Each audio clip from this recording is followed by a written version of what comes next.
Nell Tekampe here. I'm going to share with you today my top tip for finding a new barn. My top tip for finding a new barn is to do a walkthrough and let the horses tell you the story of how life is there. Today, I'm going to break the walkthrough down into 4 parts so you can make sure that you are looking for the right things. The most important thing for me when picking out a new home for my horse is determining if the care at the barn is going to be good. Or maybe I'm at a barn and having doubts about the overall condition and care of the horses that are currently there. In addition to helping you see what to look for, at the end of this video, I'm going to give you the reverse perspective of some things to look for that may determine not the best care. People sometimes like to just do a surprise visit, and I understand that you want to make sure no one is hiding something from you, but I'm going to teach you how to look for answers to eliminate your need to do that, because knowing what to look for should give you all the answers you need. I've broken this down into 4 parts. Number 1, first impression. As you enter the barn and walk down the aisle, what is your first impression? Is it clean? Is it organized? And not to be too woo-woo, but does it have a good energy and give you a good feeling? Now, I'm not talking about fancy high-end stuff. I've seen plenty of older barns with dirt aisles that are not heated and have minimum amenities that are very well cared for, tidy, and relay a sense of pride.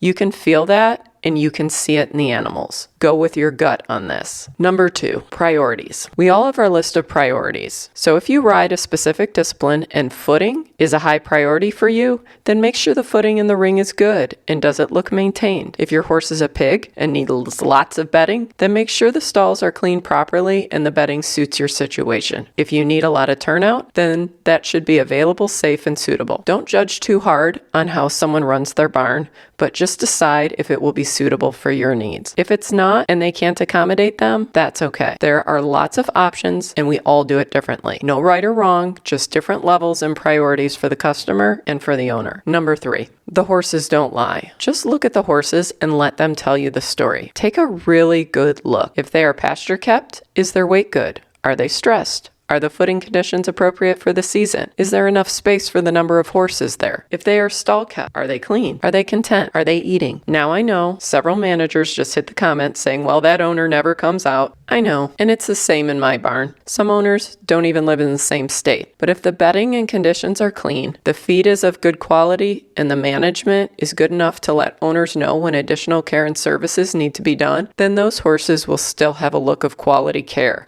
that you can see regardless. What horse owners should know and expect of their managers is if you signed up to manage a barn, then you signed up to be an advocate for all, whether the owner is there or not. Number 4, look for patterns. As you walk down the aisle, the main thing you are looking for is consistency. Depending on the time of day, are the stalls clean? And do they look like they've been cleaned in recent history? What do the horses' weight and coat look like? How are their attitudes? Do the majority look content? Or is everyone pacing, screaming, kicking, and biting the bars? Is there food in the stalls? Does the food look like it's good quality? You are taking mental inventory of the majority and averaging it in your mind. It's also okay to ask. If you see one significantly underweight, you can ask, is he a hard keeper? If your tour guide thinks he's a good weight and offers no explanation, then you may have a problem. Now for me, as the manager giving a tour, if a horse obviously doesn't look or act right, I'm offering an explanation before I'm even asked, so you know what my reasons and expectations of care are up front. Now it's time for the walkthrough. So let's do the walkthrough, and I'm going to talk out loud as I walk through the barn and we look at some horses. I'm going to walk through 3 times, same aisle. I'm using a random aisle of horses in my barn that are all in a row on a random day at feeding time. The first walk through, I'm going to give you my initial thoughts and what you should notice and look for. My second walk through, I'm going to share breeds and ages, which is info you wouldn't normally have, but to prove that regardless of breed, age, activity, or owner attention, that you should be able to recognize a pattern of consistency. The third walkthrough, I'm going to give you what ifs. That could be things you might see that you need to ask questions about. Okay, we're going to take a look and I'm going to show you what I notice. Okay, this horse, sure, he's got some manure on his side, but overall, I can see some shine to his coat. He's clean. This one's super shiny. Weight is good. Picked her head up. I'm noticing the hay in these stalls. It looks really nice quality. It's another horse, good weight. Also, I'm watching the bedding. Looks clean, looks bright, looks like it's the appropriate depth. I'm seeing a variety of horses here. Overall weight and condition and body score would be very consistent. I'm also noticing everybody's attitudes.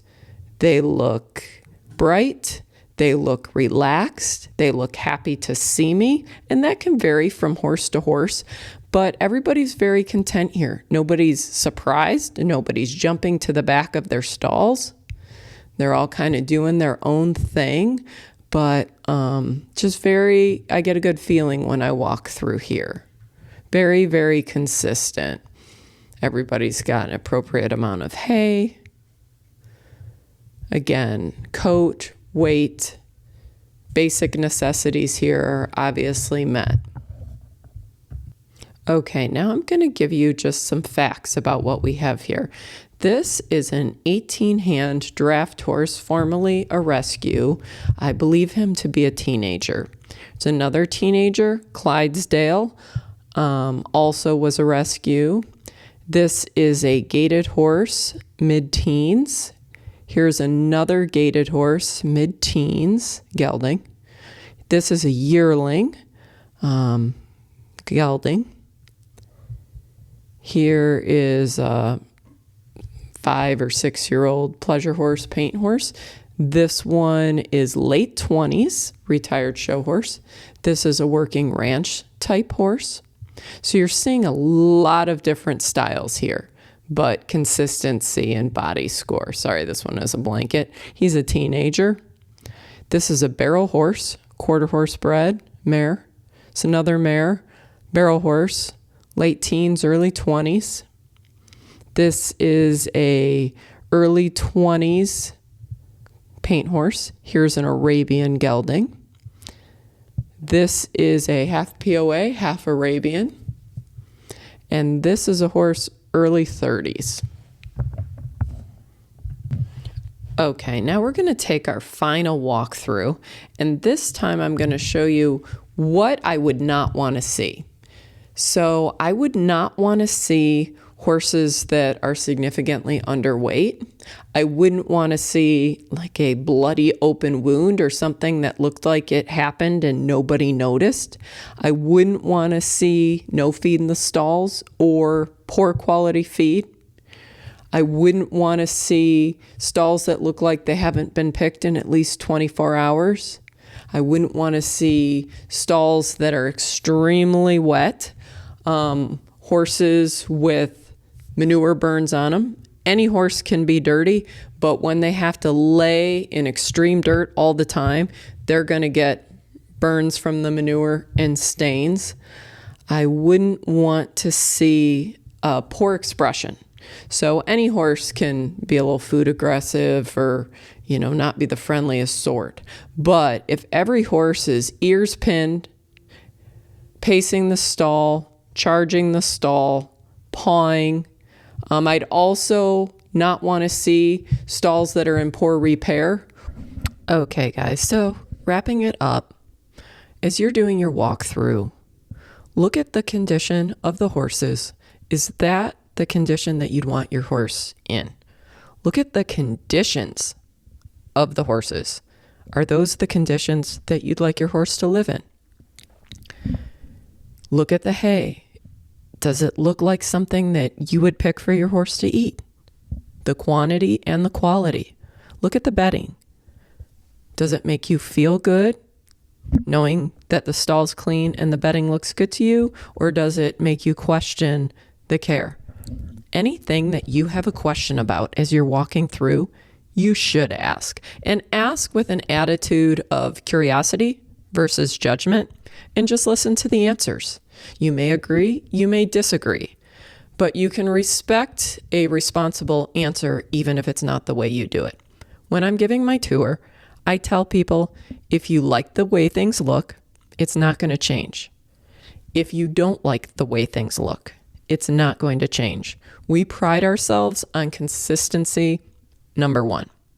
Now, that's not saying If you have special requests or special needs, we may be able to accommodate that. That's something we want to have a discussion about, and we will charge accordingly.